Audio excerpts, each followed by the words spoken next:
अपरा एकादशी व्रत कथा। जय श्री कृष्णा। राधे राधे। आप सभी का दिन शुभ और मंगलमय हो। आज ज्येष्ठ मास की कृष्ण पक्ष की एकादशी तिथि है और इस एकादशी को अपरा एकादशी के नाम से जाना जाता है।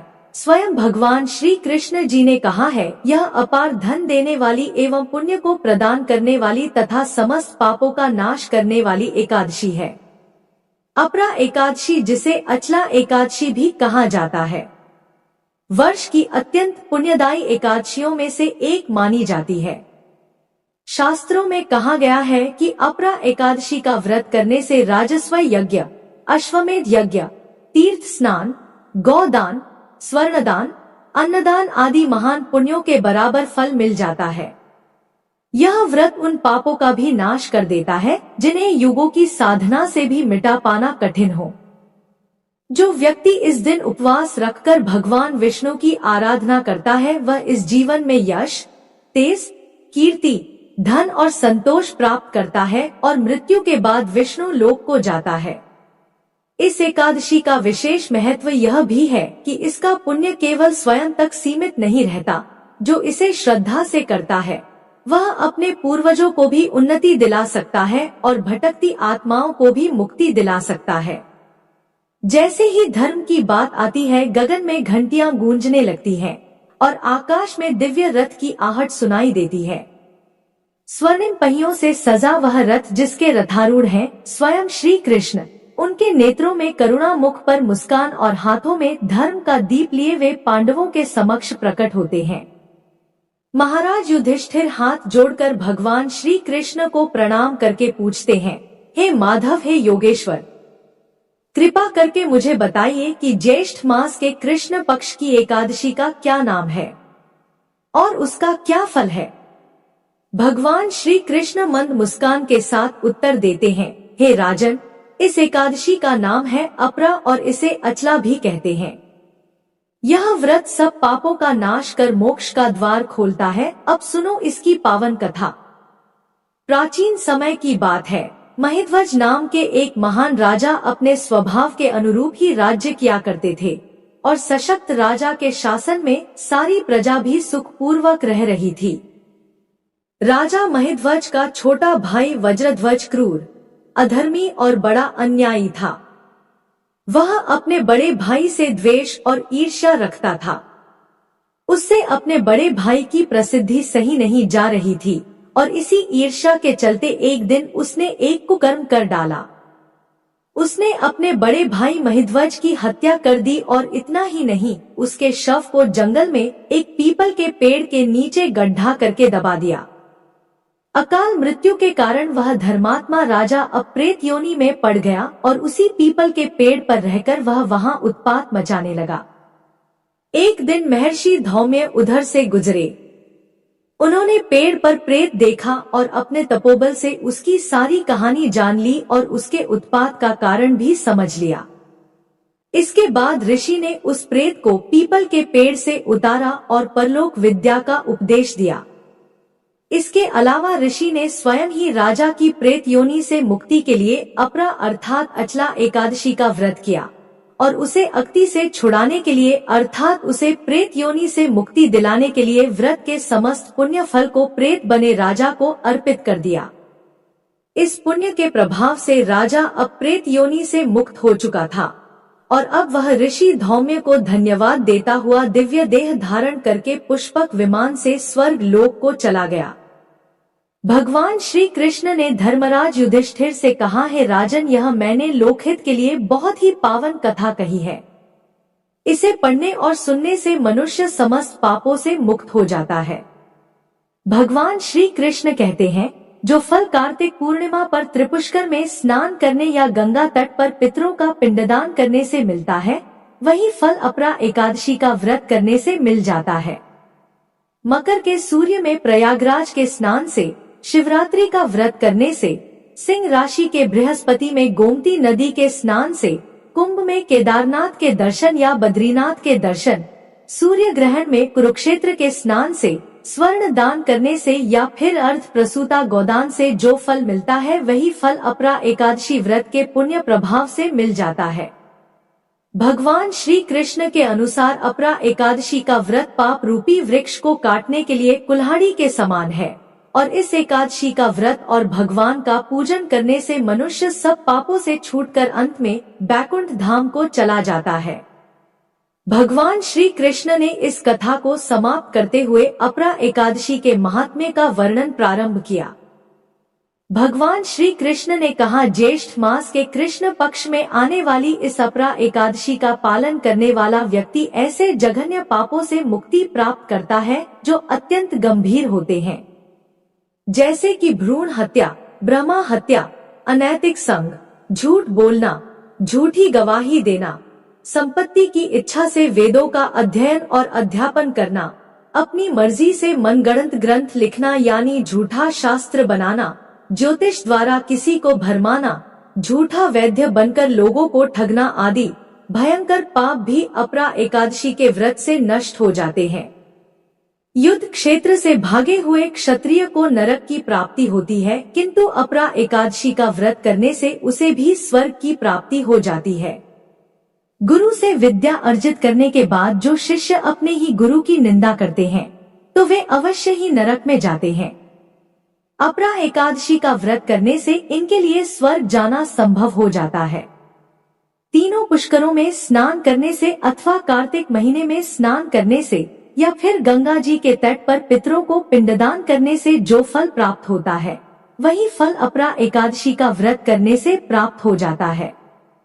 बृहस्पतिवार के दिन पवित्र गोमती नदी में स्नान करने से, कुंभ में श्री केदारनाथ जी के दर्शन करने से तथा बद्रिका आश्रम में निवास करने से और सूर्य तथा चंद्र ग्रहण के समय कुरुक्षेत्र में स्नान करने से जो फल सिंह राशि वालों को प्राप्त होता है वह फल अपरा एकादशी के व्रत के समान होता है। जो फल हाथी घोड़े के दान से तथा यज्ञ में स्वर्ण दान से मिलता है वही फल एकमात्र अपरा एकादशी का व्रत रखने से मिल जाता है।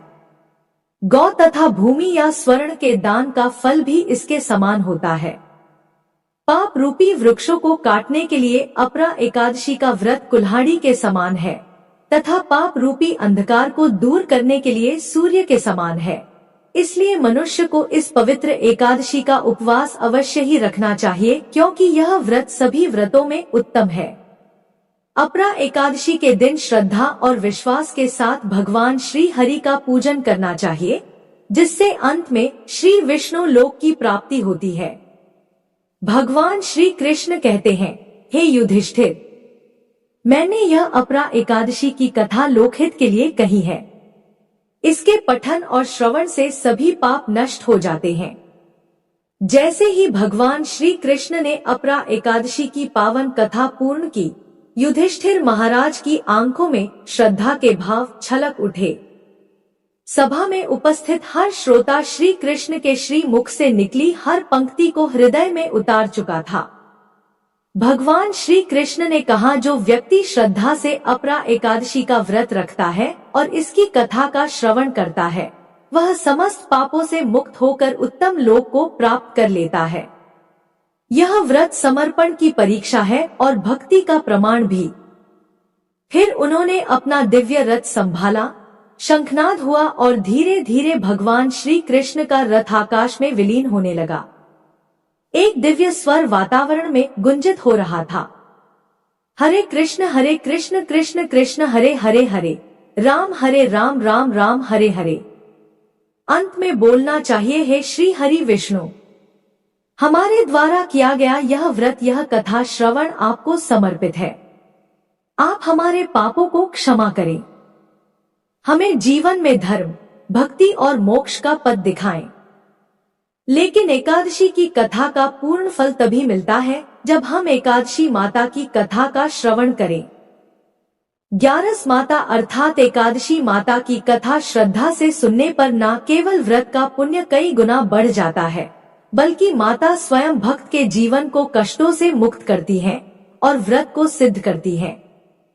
तो आइए एकादशी की कथा से पहले हम सभी नमन करें एकादशी माता को, जिन्होंने इस धर्म मार्ग को मानव जीवन में उतारा। अब आइए श्रवण करते हैं एकादशी माता की कथा। युधिष्ठिर ने भगवान श्री कृष्ण से पूछा, भगवान, पुण्यमयी एकादशी तिथि कैसे उत्पन्न हुई? इस संसार में वह क्यों पवित्र मानी गई तथा देवताओं को कैसे प्रिय हुई? श्री कृष्ण भगवान बोले, कुंती नंदन, प्राचीन समय की बात है। सतयुग में मुर नामक दानव रहता था। वह बड़ा ही अद्भुत, अत्यंत रौद्र तथा संपूर्ण देवताओं के लिए भयंकर था। उस काल रूपधारी दुरात्मा महासुर ने इंद्र को भी जीत लिया था। संपूर्ण देवता उससे परास्त होकर स्वर्ग से निकाले जा चुके थे और शंकित तथा भयभीत होकर पृथ्वी पर विचरा करते थे। एक दिन सब देवता महादेव जी के पास गए। वहां इंद्र ने भगवान शिव के आगे सारा हाल कह सुनाया। इंद्र बोले, हे महेश्वर, ये देवता स्वर्गलोक से निकाले जाने के बाद पृथ्वी पर विचर रहे हैं। मनुष्यों के बीच रहना इन्हें शोभा नहीं देता। हे देव, कोई उपाय बतलाइए। देवता किसका सहारा लें? महादेव जी ने कहा, देवराज, जहां सबको शरण देने वाले, सबकी रक्षा में तत्पर रहने वाले जगत के स्वामी भगवान गरुड़ ध्वज विराजमान है, वहां जाओ।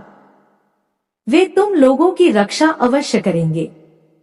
भगवान श्री कृष्ण कहते हैं, हे युधिष्ठिर, महादेव जी की यह बात सुनकर परम बुद्धिमान देवराज इंद्र संपूर्ण देवताओं के साथ क्षीर सागर में गए, जहां भगवान गदाधर सो रहे थे।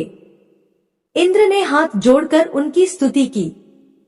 इंद्र बोले, देव देवेश्वर, आपको नमस्कार है। देव, आप ही पति, आप ही मति, आप ही कर्ता और आप ही कारण हैं। आप ही सब लोगों की माता और आप ही इस जगत के पिता है। देवता और दानव दोनों ही आपकी वंदना करते हैं। हे पुंडरीकाक्ष, आप दैत्यों के शत्रु हैं। मधुसूदन, हम लोगों की रक्षा कीजिए। प्रभो जगन्नाथ, अत्यंत उग्र स्वभाव वाले महाबली मुर नामक दैत्य ने इन संपूर्ण देवताओं को जीतकर स्वर्ग से बाहर निकाल दिया है।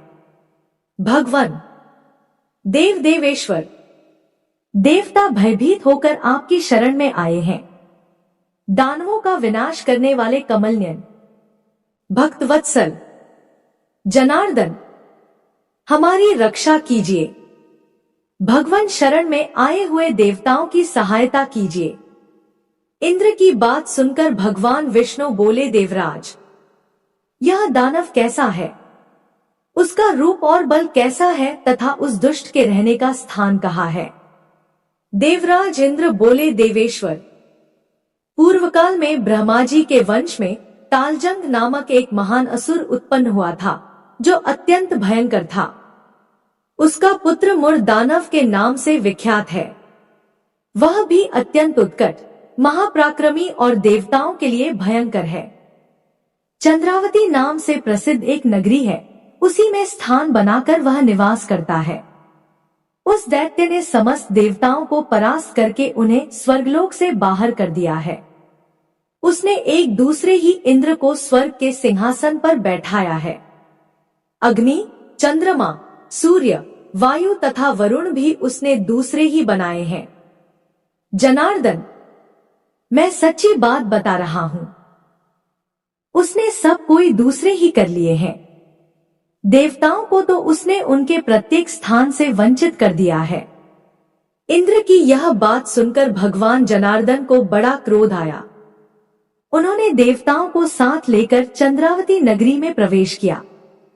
भगवान गदाधर ने देखा कि दैत्यराज बारंबार गर्जना कर रहा है और उससे परास्त होकर संपूर्ण देवता दसों दिशाओं में भाग रहे हैं। अब वह दानव भगवान विष्णु को देखकर बोला, खड़ा रह, खड़ा रह। उसकी यह ललकार सुनकर भगवान के नेत्र क्रोध से लाल हो गए। वे बोले, अरे दुराचारी दानव, मेरी इन भुजाओं को देख।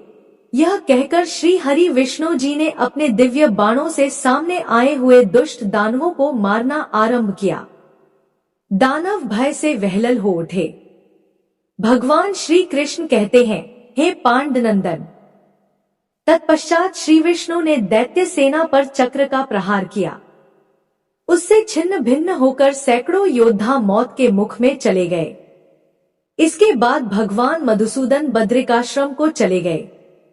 वहां सिंहावती नाम की गुफा थी जो 12 योजन लंबी थी। उस गुफा में एक ही दरवाजा था। भगवान विष्णु उसी में सो गए। वह दानव मुर भगवान को मार डालने के उद्देश्य से उनके पीछे पीछे तो लगा ही था, अतः उसने भी उसी गुफा में प्रवेश किया।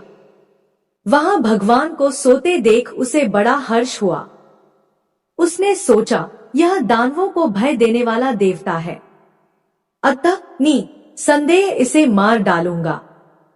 दानव के इस प्रकार विचार करते ही भगवान विष्णु के शरीर से एक कन्या प्रकट हुई जो बड़ी ही रूपवती, सौभाग्यशालिनी तथा दिव्य अस्त्र शस्त्रों से सुसज्जित थी। वह भगवान के तेज के अंश से उत्पन्न हुई थी। उसका बल और पराक्रम महान था। दानवराज मुर ने उस कन्या को देखा। कन्या ने युद्ध का विचार करके दानव के साथ युद्ध के लिए याचना की। तत्पश्चात युद्ध छिड़ गया। कन्या सब प्रकार की युद्धकला में निपुण थी। वह मुर नामक महान असुर उसके हुंकार मात्र से राख का ढेर हो गया। दानव के मारे जाने पर भगवान जाग उठे। उन्होंने दानव को धरती पर इस प्रकार निष्प्राण पड़ा देखकर कन्या से पूछा, मेरा यह शत्रु अत्यंत उग्र और भयंकर था, किसने इसका वध किया है? कन्या बोली, हे प्रभु, आपके ही प्रसाद से मैंने इस महादैत्य का वध किया है। श्री हरि भगवान ने कहा, कल्याणी, तुम्हारे इस कर्म से तीनों लोकों के मुनि और देवता आनंदित हुए हैं। अतः तुम्हारे मन में जैसी इच्छा हो उसके अनुसार मुझसे कोई वर मांग लो। देव दुर्लभ होने पर भी वह वर मैं तुम्हें दूंगा, इसमें तनिक भी संदेह नहीं है। वह कन्या साक्षात एकादशी ही थी। कन्या ने कहा, प्रभु, यदि आप प्रसन्न हैं तो मैं आपकी कृपा से सब तीर्थों में प्रधान, समस्त विघ्नों का नाश करने वाली तथा सब प्रकार की सिद्धि देने वाली देवी हो। जो लोग आप में भक्ति रखते हुए मेरे दिन को उपवास करेंगे उन्हें सब प्रकार की सिद्धि प्राप्त हो। जो लोग उपवास करके मेरे व्रत का पालन करें उन्हें आप धन, धर्म और मोक्ष प्रदान कीजिए। श्री विष्णु बोले, कल्याणी, तुम जो कुछ कहती हो वह सब पूर्ण होगा। भगवान श्री कृष्ण कहते हैं, युधिष्ठिर, ऐसा वर पाकर महाव्रता एकादशी बहुत प्रसन्न हुई। दोनों पक्षों की एकादशी समान रूप से कल्याण करने वाली है। इसमें शुक्ल और कृष्ण का भेद नहीं करना चाहिए। यदि उद्यकाल में थोड़ी सी एकादशी, मध्य में पूरी द्वादशी और अंत में किंचित त्रयोदशी हो तो वह त्रिस्पृशा एकादशी कहलाती है। वह भगवान को बहुत ही प्रिय है। यदि एक त्रिस्पृशा एकादशी को उपवास कर लिया जाए तो 1000 एकादशी व्रतों का फल प्राप्त होता है तथा इसी प्रकार द्वादशी में पारण करने पर 1000 गुना फल माना गया है। अष्टमी, एकादशी, षष्ठी, तृतीय और चतुर्दशी ये यदि पूर्व तिथि से विद्ध हो तो उनमें व्रत नहीं करना चाहिए। परवर्तिनी तिथि से युक्त होने पर ही इनमें उपवास का विधान है। पहले दिन में और रात में भी एकादशी हो तथा दूसरे दिन केवल प्रातः काल एकदंड एकादशी रहे तो पहली तिथि का परित्याग करके दूसरे दिन की द्वादशीयुक्त एकादशी को ही उपवास करना चाहिए। यह विधि मैंने दोनों पक्षों की एकादशी के लिए बताई है। जो मनुष्य एकादशी को उपवास करता है वह वैकुंठ धाम में जाता है, जहाँ साक्षात भगवान गरुड़ ध्वज विराजमान रहते हैं। जो मानव हर समय एकादशी के महात्म्य का पाठ करता है उसे 1000 गोदान के पुण्य का फल प्राप्त होता है। जो दिन या रात में भक्ति पूर्वक इस महात्म्य का श्रवण करते हैं वे निसंदेह ब्रह्महत्या आदि पापों से मुक्त हो जाते हैं। एकादशी के समान पापनाशक व्रत दूसरा कोई नहीं है। बोलिए लक्ष्मी नारायण भगवान की जय।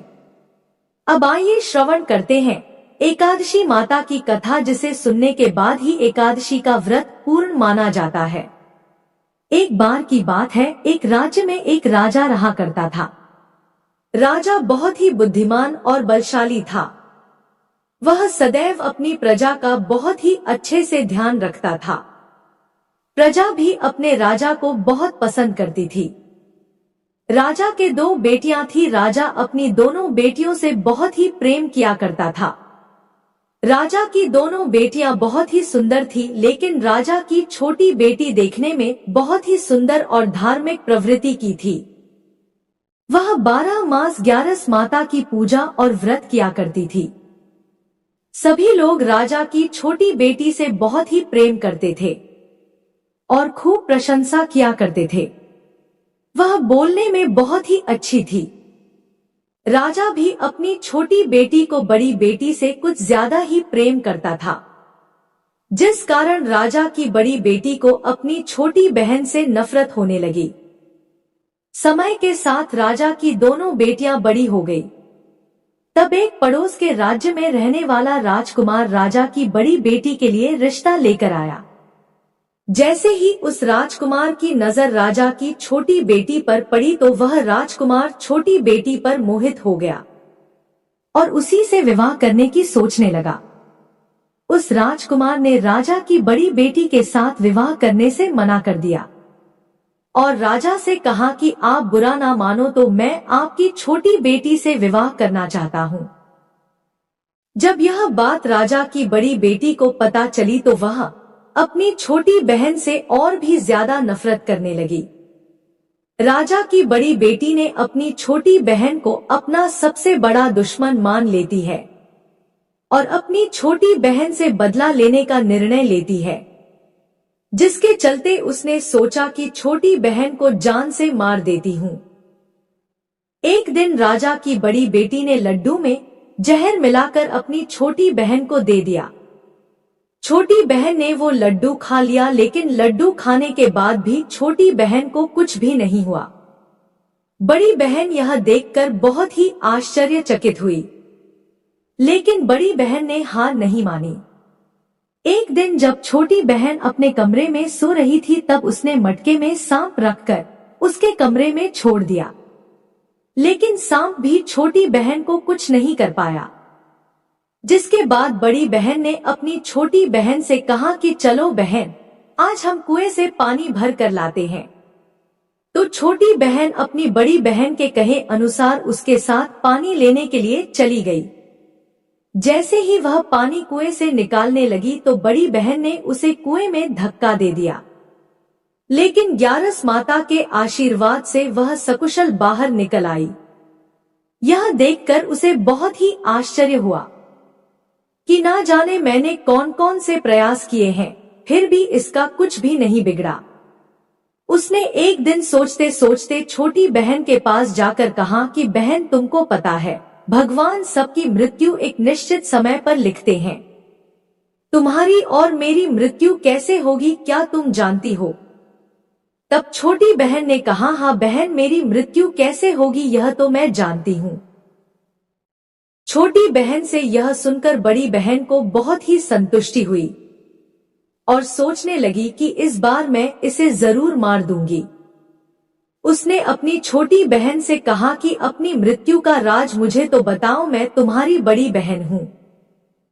छोटी बहन ने अपनी बड़ी बहन से कहा कि मेरी मृत्यु एक तोते में है। जो तोते के गले में एक हार है उसी से मेरी मृत्यु होगी।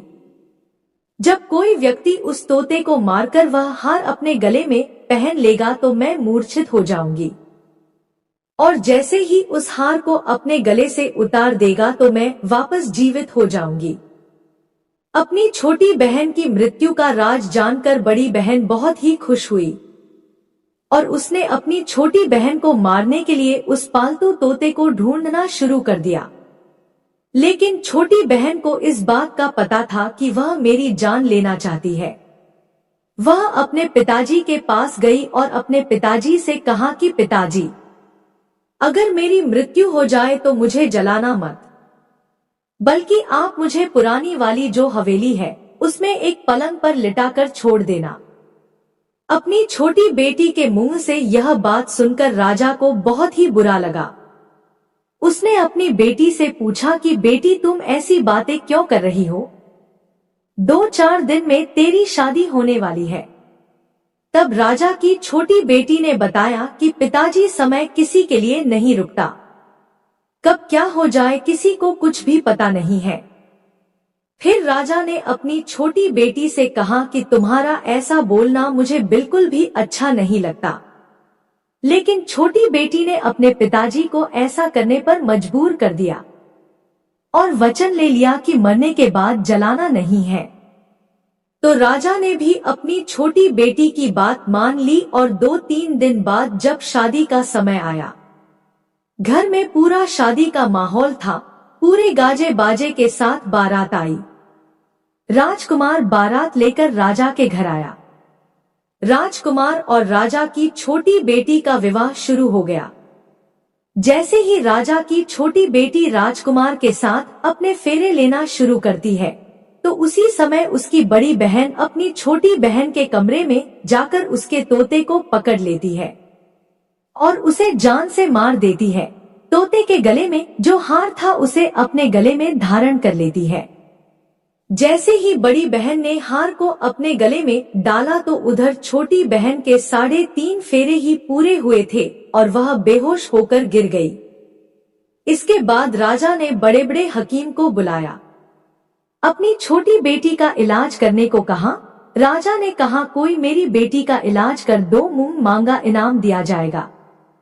राजा की बात सुनकर वैद्य ने जब छोटी बेटी को चेक किया तो राजा को बताया कि आपकी छोटी बेटी ना तो जीवित है और ना ही मरी हुई है। मैं तो मेरे जीवन में ऐसा पहली बार देख रहा हूँ। तो राजा ने वैद्य और हकीम को कह दिया कि यह बात बाहर किसी को मत बताना। अगर तुमने यह बात और किसी को बताई तो हम तुम्हें फांसी की सजा देंगे। राजा ने अपनी छोटी बेटी को पुराने महल में ले जाकर एक पलंग पर लेटा दिया।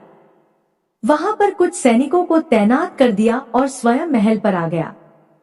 राजा की बड़ी बेटी अपने पिताजी के पास गई और कहने लगी कि पिताजी, अगर यह शादी संपन्न नहीं हुई तो आपकी इज्जत का क्या होगा? अगर आप कहो तो मैं आपकी इज्जत बचाने के लिए राजकुमार से शादी करने के लिए तैयार हूँ। राजा ने अपनी बड़ी बेटी की बात मानकर छोटी बेटी के कपड़े बड़ी बेटी को पहना दिए और मंडप पर भेज दिया। लेकिन राजकुमार यह जान गया था कि यह राजा की छोटी बेटी नहीं है, तो उसने शादी करने से मना कर दिया। लेकिन वहां पर आए सारे लोगों ने राजकुमार को शादी करने के लिए विवश कर दिया और राजा की बड़ी बेटी से शादी उस राजकुमार की करवा दी। बचे हुए 3.5 फेरे बड़ी बेटी के साथ दिलवा दिए गए। उसके बाद राजकुमार राजा की बड़ी बेटी को अपने महल ले गया। राजकुमार राजा की बड़ी बेटी से ना तो बात करता था और ना ही उसे पसंद करता था और ना ही उसके कमरे में जाता था। राजकुमार ने यह फैसला ले लिया कि मैं राजा की छोटी बेटी को ढूंढ कर ही रहूंगा। वह रात दिन उसे ढूंढता हुआ इधर उधर घूमने लगा। एक दिन राजकुमार अपने घोड़े पर सवार होकर राजा के पुराने महल के पास पहुंच गया, जहां पर उसने कुछ सैनिकों को देखा। महल के पास पहुंचकर राजकुमार ने जब महल को ध्यान से देखा तो वह समझ गया कि यह मेरे ससुर का पुराना महल है। तब राजकुमार ने सैनिकों से पूछा कि तुम लोग यहाँ पर क्या कर रहे हो और इस महल के अंदर उस पलंग पर कौन लेटा है? तो सैनिकों ने बताया कि यहाँ पर राजा की छोटी बेटी लेटी है। यह सुनकर राजकुमार बहुत ही खुश हुआ और तुरंत उससे मिलने के लिए अंदर चला गया। लेकिन अंदर जाकर देखा तो वो तो बिल्कुल बेहोश थी। राजकुमार उसकी सेवा करने लगा। जैसे ही रात हुई राजा की छोटी बेटी उठकर बैठ गई। राजकुमार यह देखकर बहुत ही खुश हुआ और उससे पूछने लगा कि तुम यहाँ पर क्या कर रही हो? ऐसे बीच फेरों से गायब होकर यहाँ पर क्यों चली आई? तुम मेरे साथ चलो। राजा की छोटी बेटी ने राजकुमार को सारी बात बता दी। बताया कि मेरी जान एक तोते में बसी थी और यह बात मैंने अपनी बड़ी बहन को बता दी थी। मुझे पता है कि उसी ने मुझे मारने का प्रयास किया है। उसके पास एक हार है जिसको वह सुबह पहन लेती है और रात को उतार कर रख देती है। जब तक वह हार को पहने रखती है तब तक मैं मूर्छित रहती हूँ, और जैसे ही वह हार को उतार देती है तो मैं जीवित हो जाती हूँ। और जब तक मेरी बड़ी बहन के पास वह हार है तब तक मैं ऐसे ही जीवित और मूर्छित होती रहूंगी। अगर मेरी बड़ी बहन के पास जो हार है वह मेरे हाथ आ जाए तो मैं हमेशा के लिए जीवित हो जाऊंगी। राजकुमार यह बात सुनकर राजा की छोटी बेटी के पास रहने का निर्णय ले लिया और बचे हुए फेरे लेकर अपने विवाह को भी पूरा कर लिया और वहीं पर रहने लगा। ऐसे करते करते काफी समय बीत गया। राजा की छोटी बेटी गर्भवती हो गई। एक दिन राजकुमार को किसी काम से बाहर जाना पड़ा तो पीछे से राजा की छोटी बेटी के पेट में बहुत जोरों से दर्द होने लगा। उसने उस समय ग्यारस माता का आह्वान किया, जिसके बाद ग्यारस माता वहां पर प्रकट हुई और उन्होंने उसके दर्द को दूर किया। एक सुंदर पुत्र को उसने जन्म दिया। जब आधी रात को राजकुमार बाहर से आया तो उसने ग्यारस माता को देखा तो वह बहुत ही आश्चर्यचकित हुआ। उसने तुरंत माता को प्रणाम किया। ग्यारस माता ने राजकुमार से कहा कि जब तुम्हारा बेटा 5 वर्ष का हो जाए तो तुम अपनी पत्नी का हार लाकर इसके गले में डाल देना, जिससे यह हमेशा के लिए जीवित हो जाएगी। समय के चलते राजकुमार का बेटा 5 साल का हो गया। एक दिन राजकुमार को फिर किसी काम से बाहर जाना पड़ा।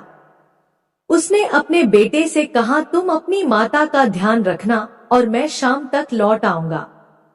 जैसे ही राजकुमार वहां से बाहर निकला तो बड़ी बहन के सैनिकों ने उसे देख लिया और बड़ी बहन को जाकर सारी बात बता दी, जिसके बाद बड़ी बहन अपनी छोटी बहन के पुत्र को वहां से उठवा लिया और उसे मरवा दिया।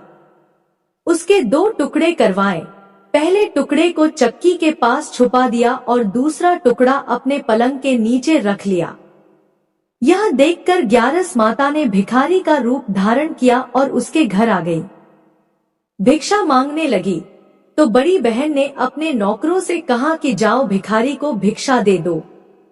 लेकिन जैसे ही नौकर ग्यारस माता को भिक्षा देने के लिए जाता है तो माता उन्हें मना कर देती है और कहती है कि मैं तुम्हारी रानी से ही भिक्षा लूंगी।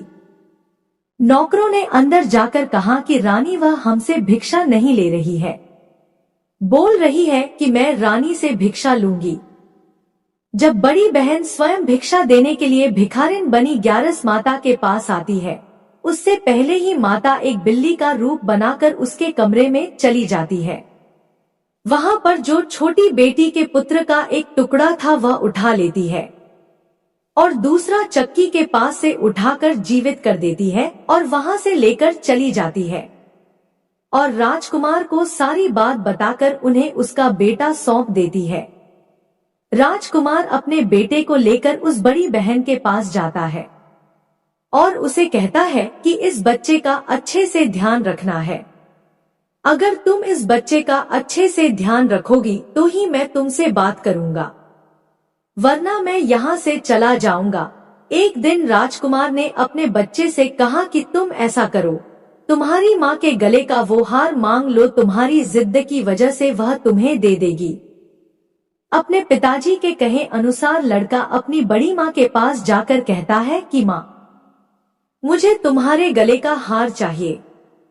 यह सुनकर उसकी माँ को पहले तो बहुत गुस्सा आता है, पर उसको याद आता है कि राजकुमार ने कहा है कि अगर मैं इस बच्चे का अच्छे से ध्यान रखूंगी तो ही वह मुझसे बात करेंगे। वह सोचती है कि छोटी बहन अब तक तो मर गई होगी, उसे जला भी दिया होगा, अब कौन सी जिंदा होने वाली है। यही सोचकर वह हार को निकालकर उस बच्चे को दे देती है। वह बच्चा उस हार को ले जाकर अपने पिताजी को दे देता है तो राजकुमार अपने बेटे और उस हार को लेकर वहां से चला जाता है और जाते हुए कहकर जाता है कि तुम हमारे लिए खाना बनाकर तैयार रखना, मैं शाम को आकर तुम्हारे साथ ही खाना खाऊंगा। यह कहकर अपने बेटे को लेकर वहां से सीधा राजा के पास जाता है और राजा को सारी बात बता देता है। राजा अपनी बड़ी बेटी की यह करतूत सुनकर बहुत ही क्रोधित होते हैं और अपनी परवरिश को दोष देने लगते हैं।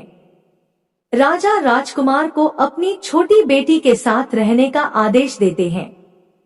राजकुमार वह हार लेकर छोटी रानी के पास जाता है और उसके गले में वह हार डाल देता है, जिससे वह जीवित हो जाती है। दोनों बहुत ही खुश होते हैं।